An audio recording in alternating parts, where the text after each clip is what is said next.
I think 5 years before when I came to know I am a carcinoma patient. मैं commerce का student हूँ, businessman हूँ. मुझे term कार्सिनोमिया का मतलब ही नहीं पता था because I am a commerce student. हमने कैंसर तो सुना था, लेकिन when I came to know I am a carcinoma patient, मुझे it hardly matters to me. मेरे को समझ ही नहीं आई कि what happen to me. But as soon as I came to know कि I am a cancer patient, तो मतलब मेरा एक बेटा है, he is in 9th class, तो मतलब अभी 14 साल का है वो. तो 5 साल पहले आप समझ सकते हैं, मेरा सिंगल चाइल्ड है, वो 9 साल का है. My wife is a teacher, government teacher. तो एकदम से शॉकिंग हो गया कि how it is happen and why it is happen to me. Cancer शब्द जैसे मैं मैक्सिमम लोगों को एक डर की फीलिंग कराता है कैंसर शब्द. लेकिन अब जब कैंसर है तो है, उससे हम भाग नहीं सकते हैं. तो इम्पॉर्टेंट चीज़ ये है कि जब किसी को कैंसर की सिम्टम है या उसको पता लगता है कि उसको कैंसर है, तो आगे क्या. क्योंकि जैसे लोगों को कैंसर का पता लगता है, एक पैनिक स्टेट आ जाती है लोगों के परिवार वालों में, पेशेंट में, और इस वजह से लोग काफ़ी समय बर्बाद कर देते हैं मल्टीपल ओपिनियन लेने में. तो सबसे इम्पॉर्टेंट चीज़ ये होती है कि आपको एक तो ये चीज़ पता होनी चाहिए कि आपने ये इलाज कहाँ लेना है. हर जगह हर एक चीज़ का इलाज संभव नहीं होता. तो कैंसर के इलाज के लिए हमें ऐसी जगह ढूंढनी है, ऐसी जगह का पता करना है जहाँ पे आपको उसका पूरा इलाज मिल पाए. मैं गई डॉक्टर पास, जिला उन्हें दस्या दीपक भारती हो रहे, मैंने आखने की ये भगवान है मेरे ते भरा समझो, चाहे किश भी समझो, कि इन्हें मेरा बड़ा हौसला बढ़ाया कि ठीक है, कुछ नहीं है, ऐसा करके ठीक हो जाना, कोई कुछ नहीं है, की गल है, कुछ नहीं है. पर बुलाना बड़ा जी करने, बड़ा प्यार करने. इ'यां फिर होया मेरा ऑपरेट होया जिसलै, ते उद्धर गे मनोज सर, उ'नें भी बड़ी मेरे ने प्यार दी गल कि जिसलै मतलब ऑपरेट होई गया, फिर भी उ'नें जिसलै जाना बड़े प्यार कन्नै वो करना कि चलो शुक्र है माता रानी. उनको बोला मैंने, मैं ठीक हो जाऊंगी. उन्होंने बोला कि माता रानी करेगी ठीक, मैंने क्या करना. तो सर बहुत बहुत शुक्रिया दीपक भारती भाई, जब भाई समझो, जब भगवान समझो, मेरे लिए वो ही हैं. मैं उनकी बात पर विश्वास करती हूँ. पर किसी के बाकी वाले बोलते थे इधर नहीं कुछ करना है, ये नहीं करना, बाहर चले जाओ. मैंने माता रानी का नाम लिया, इनका सहारा लिया, सब कुछ ठीक हो गया. नवंबर 2023 की बात है कि मुझे कुछ प्रॉब्लम आ गई. उस प्रॉब्लम से मैं जम्मू आ गया. तो नवंबर 2023 में ही मुझे डायग्नोज हो गया कैंसर. डॉक्टर राजू सैनी साहब की बहुत मेहरबानी. जितनी हम इनकी तारीफ करें वो बहुत कम है.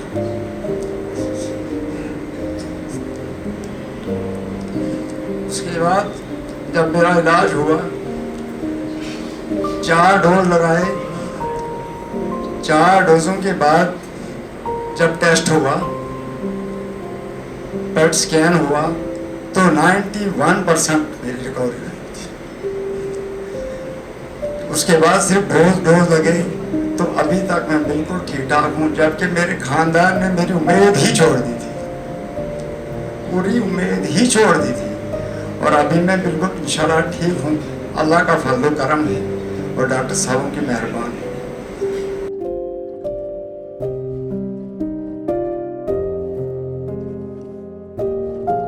तो बहुत सारे लोग ये सोचते हैं कि अब कैंसर हो गया है तो हम उम्मीद छोड़ दें. ऐसा नहीं है, हमें हमेशा उम्मीद रखनी है.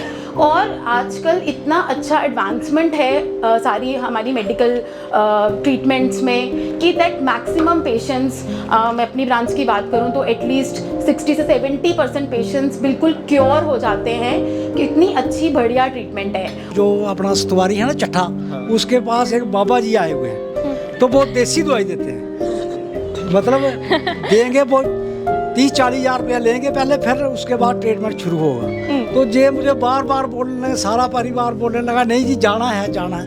मैंने बोला बिल्कुल नहीं जाना है, हमें उधर ही जाना है नारायणा में, जहाँ से हमारा ट्रीटमेंट चला है, जहाँ से हमें मशीन वो स्कैन हो रहे हैं, वो पूरा हमें बता रहे हैं क्या क्या हो रहा है. तो हमने बिल्कुल यकीन नहीं किया. उधर जाते ना तो बिल्कुल बेड़ा गर्क हो जाता. तो अभी जितने आप लोग यहाँ बैठे हो उसमें से काफ़ी तरह लोग जो स्टेज 4 हैं, तो पहला ये मकसद था बताने का कि स्टेज 4 को भी हराया जा सकता है। नंबर 2, आप सबको बुलाने का ये मकसद था हमारा कि आप ही लोग जो सोसाइटी में जाएंगे और अपने आस पड़ोस में जो इस तरह से बातें की जाती हैं कि कैंसर ठीक नहीं होता, जैसे ख़त्म नहीं होता, इसका इलाज कीमोथेरेपी काफ़ी रिस्की होती है या काफ़ी साइड इफेक्ट्स होते हैं, ताकि आप ये जो गलत भावनाएं चल रही हैं मार्केट में उसका आप अपने तरफ जाके इस चीज़ को दूर किया जाए।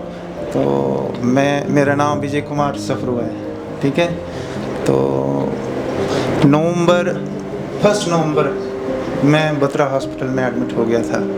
घर में थोड़ी सी पेन मुझे हो गई थी, तो ये ब्लड आ गया था इधर मुंह से, तो वो थोड़ा दांतों से भी आया था।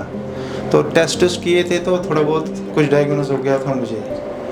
तो घर वाले बोल रहे थे कुछ नहीं है, ऐसा कुछ नहीं है, लेकिन मुझे पता लग गया था। जैसे ये बहन ने बोला कि कोई रोया है अकेले, तो मैंने भी रोया है, ठीक है। तो बाकी ये दीपिका गुप्ता मैडम डॉक्टर जो है, इन्होंने मेरी बहुत बड़ी केयर की है। आज 6 महीने हो गए, आज मैं बिल्कुल ठीक हूँ। मेरा 6 पॉइंट ब्लड हो गया था, तो ये घर वाले मुझे बता नहीं देते थे, तो मुझे पता लगता था सब कुछ। तो मेरी बेटी भी यहाँ सुन रही है, ये भी छुपाती थी मुझे क्या है क्या नहीं, लेकिन मुझे पता लगता था सब कुछ। तो आज मैं अब भी खड़ा हूँ, तो वो दीपक मैडम, जो दीपक गुप्ता मैडम है, इनकी वजह से खड़ा हूँ। ये कहना चाहता हूँ कि आप लोग ने कैंसर की लड़ाई लड़ी है और जीती है, तो आप जम्मू एंड कश्मीर की सोसाइटी के लिए एक रोल मॉडल हैं। तो आपके माध्यम से मैं ये चाहता हूँ कि आपकी तरह और भी लोग ये लड़ाई जीतें, और उसका बेस्ट तरीका ये है कि जैसे ही कोई सिम्टम होता है या जैसे ही डायग्नोज होता है, आप तुरंत डॉक्टर के पास आएँ और अपना इलाज कराएं। ये आपका फ़र्ज़ है लोगों को गाइड करना कि देखिए हमने ये लड़ाई लड़ी और हमने जीती, और आप भी जीत सकते हैं। और उसका बेस्ट तरीका यही होता है कि आप तुरंत डॉक्टर के पास आएँ और अपना इलाज तुरंत स्टार्ट कराएं। 90% ट्रीटमेंट हमारे अस्पताल में एकदम free of cost Ayushman Bharat के अंडर हो रही है, तो जिसके लिए हमें प्राइम मिनिस्टर श्री नरेंद्र मोदी का धन्यवाद करना चाहिए। लेकिन उससे आप ये एक्सक्यूज़ नहीं है कि आप हमारे पास पैसे नहीं है तो इसलिए हम इलाज नहीं करा सकते, वो एक्सक्यूज़ अब ख़त्म हो गया है, क्योंकि ज़्यादातर जो ट्रीटमेंट है वो एकदम फ्री ऑफ कॉस्ट हो रही है हमारे अस्पताल में। दर्द सीने में छुपाए रखा, तुमका नहीं आ रहा, दर्द सीने में छुपाए रखा। अच्छा मीन सुनाओ, दवा चुलियां खिलानियां की क्या है? दवा चुलियां खिलानियां की क्या है? उन्हें आखना कुहाने नहीं खिलानी। लाल लोहा लाल है, काला लोहा काला है, इसको आपने तेज तेज कहना है। 10 बार। चंदू के चाचा ने चंदू की चाची को चांदनी रात में चांदी के चम्मच से चटनी चटाई। चंदू के चाचे को चंदू की चाची ने चांद की रात में ऐसे ही मैंने ओटी में एंटर किया तो I have seen the table, OT table, तो मुझे वहाँ पे लटा दिया गया। तो वो जो एक ग्राउंड स्टाफ शायद बोलते हैं, जो वर्किंग स्टाफ जो होता है, जो सफाई वगैरह करने वाले, तो उसने वो लगा के रखा अपने मोबाइल पे ना, ये दुनिया ये महफिल मेरे काम की नहीं। तो मेरे को मतलब आई वर्ड गया शॉक, तो मेरे को गुस्सा आया, मैं वो साले इधर ये क्या लगा रखा तूने, मेरे को अभी 5 मिनट में एनेस्थीसिया दे दिया जाएगा, पता नहीं मैंने होश में आना या नहीं आना, तो ये मेरे को सुना के तो बेहोश करा रहे हो, कोई भगवान का कोई नाम ले, कोई अच्छी बात कर। तो दैट वाज माय एक्सपीरियंस। उसमें मेरी तो हंसी आई, वो जो थे वहाँ पे स्टाफ जो ओटी में, तो they people are also going to laugh. अच्छा अच्छा, आपने कहना है कच्चा पापड़ पक्का पापड़, कच्चा पापड़ पक्का पापड़। अच्छा कच्चा पापड़, अच्छा अच्छा, कच्चा कच्चा कच्चा कच्चा पापड़ पक्का पापड़। अच्छा पापड़ का पच्चा